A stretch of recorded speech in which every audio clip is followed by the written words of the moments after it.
ತುಂಬ ಕಮ್ಮಿ. ನಾವು ಪರಿಶೀಲನೆ ಮಾಡುವಾಗ ಸಾಧಾರಣವಾಗಿ ಹಲ್ಲುಗಳು ಅಚ್ಚುಕಟ್ಟಾಗಿ ಬರುತ್ತೆ. ಬಟ್ ಹುಟ್ಟಾರ್ಥವಾಗಿ ಹಲ್ಲು ಹಳದಿ ಆಗಿದೆ ಅಂದರೆ ಕೆಲವೊಮ್ಮೆ ಜೆನೆಟಿಕ್ ಡಿಫೆಕ್ಟ್ ಅಂತ ಹೇಳ್ತೀವಿ. ಇದು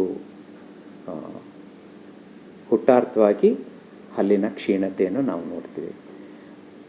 ಆ ರೀತಿಯಲ್ಲಿ ನಾವು ನೋಡುವಾಗ ಅನೇಕ ಸಮಸ್ಯೆಗಳಿದೆ. ಹಾಗೇನಾದರೂ ಇದ್ದರೆ ಆದಷ್ಟು ಬೇಗ, ಯಾಕಂದರೆ ಇದು ಹಲ್ಲು ಅಕಸ್ಮಾತ್ ಹಳದಿಯಾಗಿದೆ ಅಂದರೆ, ಹುಟ್ಟಾರ್ಥವಾಗಿ ಹಳದಿಯಾಗಿದೆ ಅಂದರೆ ಇದರ ಚಿಕಿತ್ಸೆ ತುಂಬ ಮುಖ್ಯ. ಆದಷ್ಟು ಬೇಗ ಚಿಕಿತ್ಸೆ ಆಗಬೇಕು. ಯಾಕಂದರೆ ಇವೇನೆಂದರೆ ಇದು ಹಲ್ಲು ಬರುವಾಗಲೇ ಕ್ಷೀಣತೆ ಇದೆ ಅಂದರೆ ತುಂಬ ಬೇಗ ಹೊಡೆದೋಗ್ಬೋದು, ತುಂಬ ಬೇಗ ಉಳುಕಾಗ್ಬೋದು. ಅದರಿಂದ ಆದಷ್ಟು ಬೇಗ ಪರಿಶೀಲನೆ ಆಗಬೇಕು, ಚೆಕಪ್ ಆಗಬೇಕು, ಇನ್ವೆಸ್ಟಿಗೇಷನ್ಸ್ ಆಗಬೇಕು. ಅದರದ್ದು ಚಿಕಿತ್ಸೆನೂ ತುಂಬ ಬೇಗ ಆಗಬೇಕು. ಸಾಧಾರಣವಾಗಿ ನಾವು ನೋಡೋದಂದರೆ ತಿನ್ನೋ ಆಹಾರ ಪದಾರ್ಥದಲ್ಲಿ ಕರೆಗಳಿದ್ದರೆ ಅವು ಹಲ್ಲಿಗೆ ಅಂಟ್ಕೊಂಡು ಅದರದ್ದು ಕಲರ್ ಕಾಣಿಸುತ್ತೆ. ಸೊ ಇವು ಎಕ್ಸ್ಟ್ರಿನ್ಸಿಕ್ ಸ್ಟೇನ್ಸ್ ಅಂತ ಹೇಳ್ತೀವಿ. ಅಂದರೆ ಇದು ಹಲ್ಲಿನ ಹೊರಗಡೆ ಇರುವಂಥ ಬಣ್ಣ.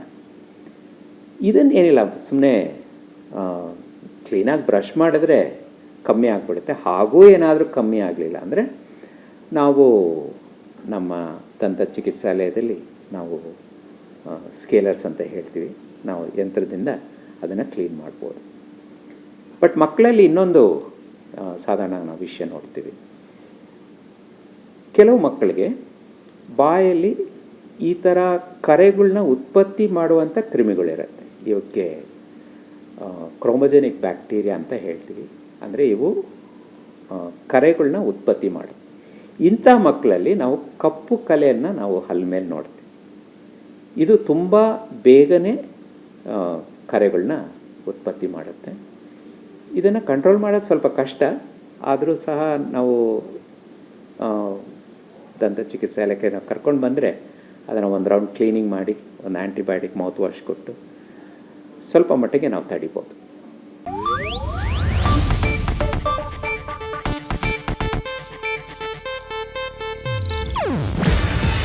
ಇದು ಏಷ್ಯಾನೆಟ್ ನ್ಯೂಸ್ ನೆಟ್ವರ್ಕ್ ಪ್ರಸ್ತುತಿ. ನೀವು ನೋಡ್ತಿದ್ದೀರಾ ಏಷ್ಯಾನೆಟ್ ಸುವರ್ಣ ನ್ಯೂಸ್.